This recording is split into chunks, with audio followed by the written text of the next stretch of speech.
Hi, this is Chris from Cricut. I'm going to walk you through the process of using Design Space to cut a vinyl sticker on your Cricut Joy. I'll be using the Design Space desktop app. We'll start in the upper right-hand corner of the screen by clicking New Project, and then move to the left-hand toolbar and click Images to access our Images library. I'm going to search for an image in the search bar at the top of the screen. Scroll down, select the image I want, and insert it into our canvas. Here I want to talk about image size.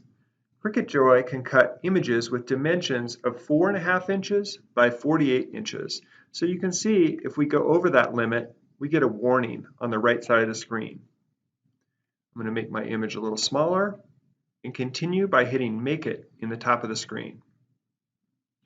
Design Space here wants to know how I'm going to load my materials for the project. Since I've got smart materials, which are made for cutting without a mat, I'm going to click Without a Mat, and then Continue in the lower right-hand corner of the screen. Here on the material screen, you'll see that since I've selected smart materials, which are made, as I said, for cutting without a mat, only those materials are selectable. So I'm going to select Smart Vinyl Permanent. And now Cricut Joy is blinking, which tells me it's time to load my material into the machine.